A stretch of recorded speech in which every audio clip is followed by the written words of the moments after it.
Right now, the U.S. stock market is closed. It's the pre-dawn hours in New York on Monday, October 20, 2025.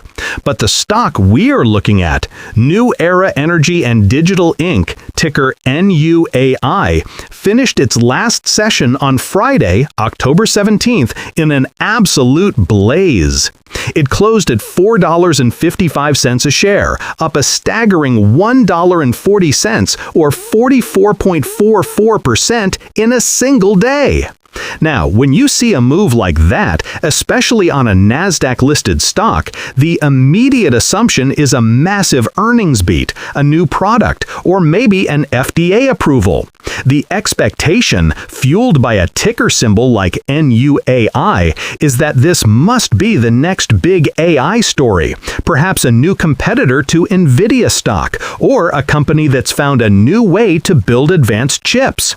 But the reality of why this stock exploded is completely different, and frankly, it's a much more complex and fascinating story. The 44.44% surge wasn't about a new technology. It was about the company signaling that it's going to stop actively hurting its own stock price. It was a rally based on the termination of dilutive financing. This is a crucial distinction, one that separates a fleeting momentum trade from a potential, albeit incredibly high-risk, long-term turnaround. Let's establish the common ground. If you're looking at NUAI, you've probably seen the chart. It's not just Friday's 44% move. The stock is up something like 850% in the last month. It has all the hallmarks of a parabolic retail favorite, the kind of stock that lights up forums and trading communities on platforms like Robinhood or SoFi Invest. The story being passed around is simple: AI data centers. The world needs more data centers for artificial intelligence, and NUAI is building a massive 1 gigawatt campus in Texas. This sounds like a straightforward infrastructure play, a picks and shovels bet on the biggest trend in technology. This narrative is simple, it's compelling, and it's driving a huge amount of speculation. This is the kind of online investment that many people are seeking, a high-growth story that feels tangible. But let's challenge that simple narrative, because the reality is buried in SEC filings and a very recent, very dramatic corporate pivot. The 44% spike on Friday was triggered by a press release stating the company was terminating its Equity Purchase Facility Agreement, or EPFA, and withdrawing a proxy statement. To anyone outside the finance world, that sounds like corporate housekeeping. To smart investors, it was a flashing green light. An EPFA is a tool that struggling companies often use to raise capital. It's essentially an agreement with an investor to sell them shares, often at a discount to the market price, whenever the company needs to. The result? Massive, relentless, and unpredictable dilution.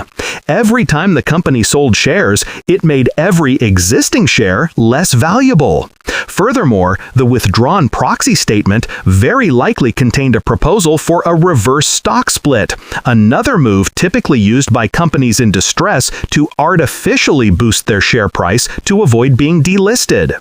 By terminating this agreement and pulling that proxy, NUAI's management effectively told the market two things. First, we are sufficiently capitalized for our near-term needs, and we don't need to dilute you anymore. Second, we are confident enough in our future that we don't need to resort to financial games like a reverse split to maintain our NASDAQ listing. This wasn't a growth catalyst, it was the removal of a financial anchor. It was a survival signal. The market wasn't cheering for a new data center, it was cheering because the company finally stopped punching itself in the face. This is the kind of deep financial detail that separates serious self-investing from just chasing a hot ticker on the Robinhood app. The trading volume on Friday was immense, clocking in at over 33 million shares. This is a stock with a relatively small float, so that volume represents a massive turnover. It's clear that short sellers who were betting on the company's continued dilution and financial distress were forced to cover their positions, adding fuel to the fire. This is a classic short squeeze, triggered by a fundamental change in the company's capital structure. This is not the same as the sustained institution-led buying you see in a name like Apple stock, which is built on decades of earnings and ecosystem dominance. This is a violent, sentiment-driven repricing.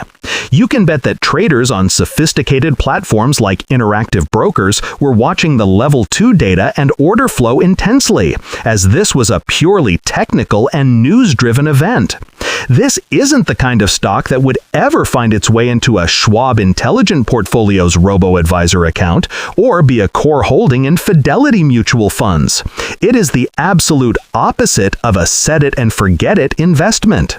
So, now that we understand the real reason for the recent spike, let's look at what this company actually is.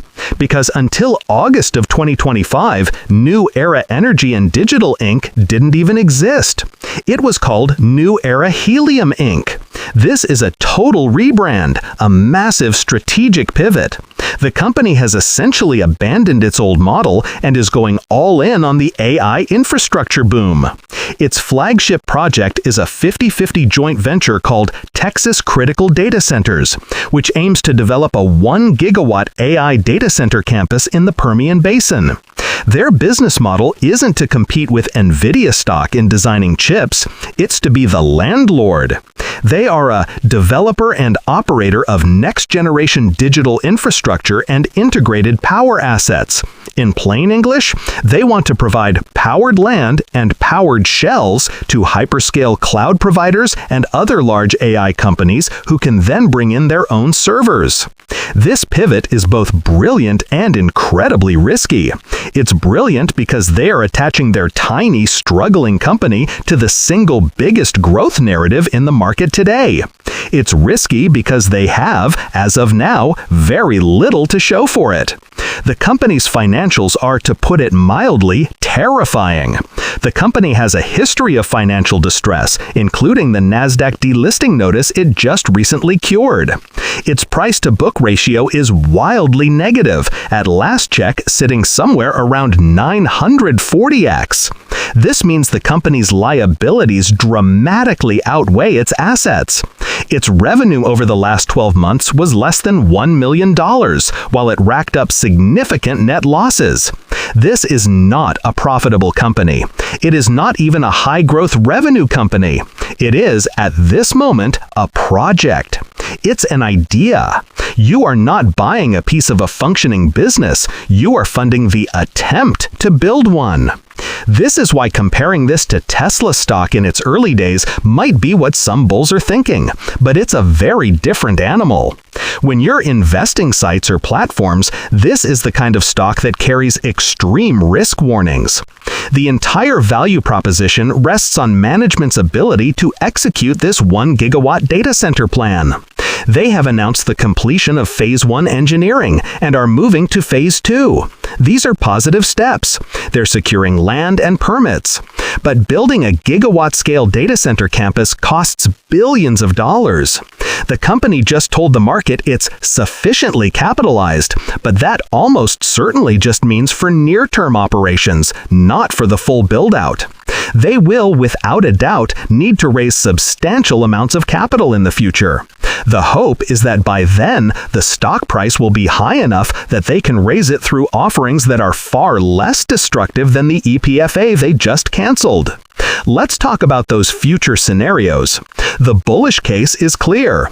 They successfully build out the infrastructure. They leverage their location in the Permian Basin for abundant energy. They sign a major hyperscale tenant, think Amazon, Google, Microsoft, or Meta, to a long-term lease for one of their powered shells. If that happens, this stock is without question dramatically undervalued. Revenue would flow in, and the market would re-rate the company as a legitimate AI infrastructure provider. The stock could go multiples higher from here. This is the story that everyone using their Fidelity mobile app to buy a few shares is banking on. They are looking for investment help in the form of a 100-bagger, and this looks like one. The bearish case is just as clear.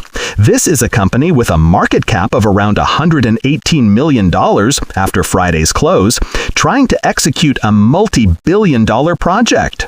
The execution risk is monumental. What if their 50-50 partner, Sharon AI Inc., can't hold up its end? What if they can't secure the complex power agreements needed? What if a larger, more established data center REIT simply builds a competing campus faster and cheaper? What if the AI boom itself cools off and the demand for 1 gigawatt of new capacity in West Texas isn't as high as they project? In that scenario, NUAI is a company with negative book value, no significant revenue, and a failed project. The stock would be worthless. This is the reality of SoFi investing in microcap stocks. The outcomes are binary. You're either looking at a home run or a total strikeout. This is not